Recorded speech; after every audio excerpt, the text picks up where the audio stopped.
Hi guys! Have a good day to all of you. Ayan, nagsasalubong ang mga aso ko. Gusto ko lang ipakita sa inyo guys ang aming nilinis kahapon at ngayon, umaga. Talagang pinapasok ng baboy damo ang aming bakuran. Ay, sobrang lakas niya guys. Hindi ko alam kung ilang baboy damo yun. Ito, yan, wala na guys, oh.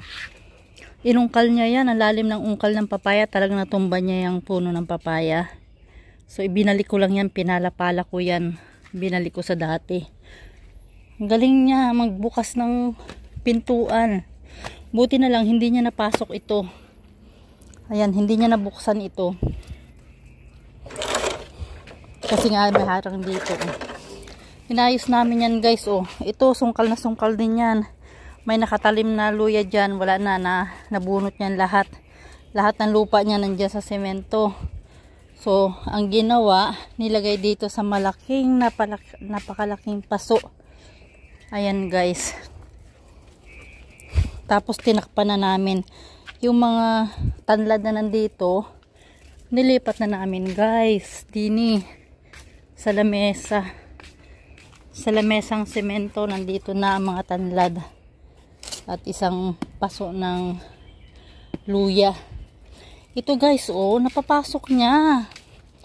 Ayan, binubuksan niya to guys. Inuurong niya yan. Ito, inuurong muna niya yan. Nakatumbay ang upuan na bakal na yan. Ang bigat niyan. Nauurong niya yan hanggang dyan. Tapos ito, na ano niya, may tali dati yan dito. Oh. Tinali yan din eh. Nauurong niya yan doon. Nauurong niya hanggang mabuksan niya. Kaya yan, wala na. Ang amin luya, oh. Wala na guys. Isang papaya na lang. Isang puno ng papaya ang natitira. Tapos nga ito, hinarangan na din namin ng maayos. Yan. Dito siya dati lumabas eh. Ito ang problema ko guys. Hindi maayos. Yung dati-rati, akala ko matibay ang gawa ko. Wala kaya niyang tibagin. Tapos ito, yan dyan. Hinarangan ko na yan dyan. Alam kong hindi okay siya. Kasi nga talagang kahit harangan mo siya, talagang masusungkal niya, mabubuksan niya. Wala kasing matibay na ano, na pangharang at saka walang mga poste-poste ba para mapagtalian. Yun lang guys. Ito lahat yan, natutumba niya yan, nalalagpak niya dito. Dito yata siya dumadaan. Kailangan ayusin ko pala ang ano nito. Kasi pag hindi siya nakadaan doon, dito yan dadaan. Hindi maayos kasi ito guys. O, pag inano-ano niya to, hindi niya kayang pumasok din pala kahit maluwang sikip siya dyan. Ayun. Ang hirap. Kasi everyday kaming nagtatrabaho dito sa itaas. Yan lang, kalahating araw. Katulong ko rin si Lola. Pagod siya, pagod ako. Masakit na nga yung kilikili natin guys. Wala naman iba kasing gagawa eh. Kundi ako, si Lola, tulong-tulong lang ng kaunti. Alam nyo na. Sana naman Lord wag niyang sirain bukas, mamayang gabi. Wala, dalawang aso namin. Hindi naman niya mapalayas yung baboy damo. Ewan po ba. Itong sili namin sa paso. Naku, baka yan pag napasok mamayang gabi itong aming looban ng baboy damo. Baka yan itumba rin. Ang lakas niya. Malakas siya guys. Biro mo ilang papaya dyan na nakahilera noon. Yan, itumba niya talaga. Talagang ano, bungkal. Hanggang sa ugat. Ay. Hindi ko naman kasi kaya guys maggumamit ng mga tools ba, yung pambutas ng yero para ba maitali ko. Hintayin namin yung anak niya nasa Malaysia. Kung kailan madating para maayos guys.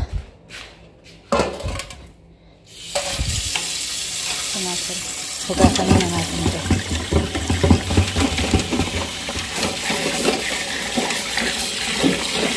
kainan ng aso.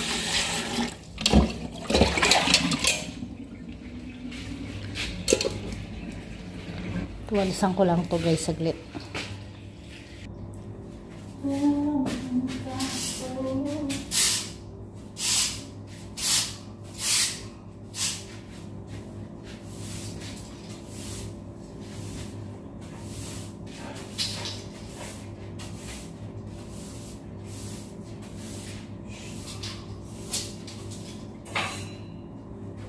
Ganito tayo kasi galing tayo sa terrace kanina, pinaw tayo ng mga sinampay, mainit doon.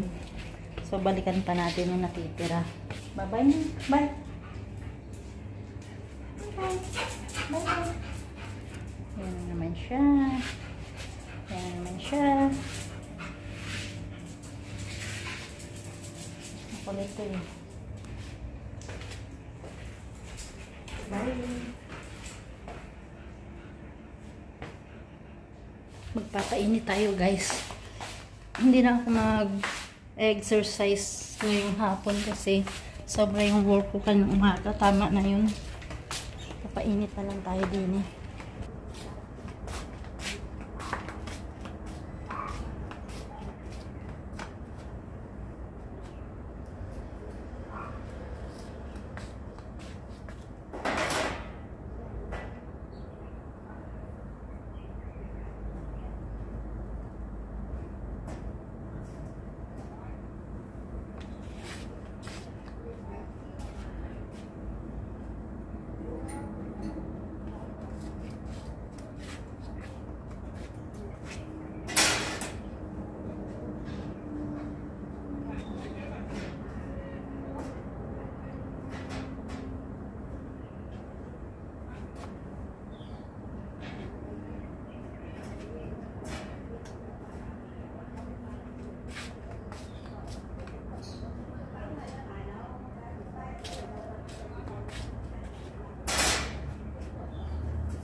Ayan guys, hinahandwash ko na rin yung kay Lolang damit.